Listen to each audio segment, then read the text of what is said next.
કોઈ પણ શાસ્ત્ર ઉપાડો, કોઈ પણ વેદ ઉપાડો, ઉપનિષદ ઉપાડો, ભાગવત ઉપાડો, સત્સંગીજન ઉપાડો, વચરામૃત ઉપાડો. માટે સિંહ જેવા સાધુ જોઈએ અને સિંહ જેવા સાધુનો આપણને આશરો જોઈએ. બસ. કાં તો આપણે સિંહ જેવા થઈએ અને કાં કોઈ સિંહ જેવા સાધુનો આપણને આશરો હોય તો કોઈના બાપની તાકાત નથી કે આપણા કલ્યાણનો વાંકો વાળ કરીએ કે. કોઈની પાસે ચાવી નથી, કોઈની પાસે ચાવી નથી. શ્રીજી મહારાજે ખત કર્યું, એમાં ક્યાંય લખ્યું આ અક્ષરધામની ચાવી આને જ આપી દઉં છું, કોઈની પાસે નથી.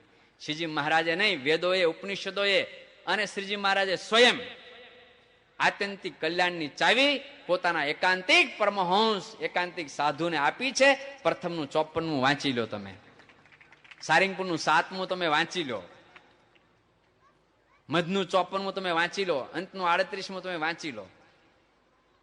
કોના શબ્દો હાચા? સ્વામિનારાયણ ભગવાનના શબ્દો હાચા કે હાલી મવાલીના શબ્દો હાચા? કોના હાચા?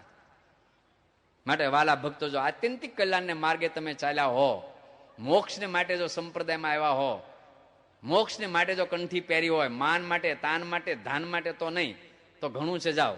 પણ મોક્ષ માટે જો તમે આવ્યા હો તો કોઈને કોઈ તમારી છાતી ઠારે, તમને પરમાત્મામાં પ્રેમ કરાવે, તમને જગત ભૂલાડે, તમને પુરુષોત્તમમાં હેત કરાવે, તમને ધરાર તમારી ચિંતા એ કરે અને ચિંતા કરીને તમને ગરજ ના હોય પણ એને ગરજ હોય તમારું કલ્યાણ કરવાની, તમને સ્વામિનારાયણમાં જોડે એવા કોઈ સાધુના પગ ઝાલી લેજો. કોઈના, જ્યાં દેખાય ના, તમને જ્યાં દેખાય ના. એનું નામ નૈમિક શાણે ક્ષેત્ર છે. ત્યાં કલ્યાણને ઈચ્છું અને કલ્યાણને માટે જે કંઈ કરવું હોય ત્યાં જ કરવું. સારિંગપુરનું 7મું વચનામૃત, ભગવાન સ્વામિનારાયણના શબ્દો, એને કોણ ખોટા પાડી શકે છે? કોની તાકાત છે ખોટા પાડે?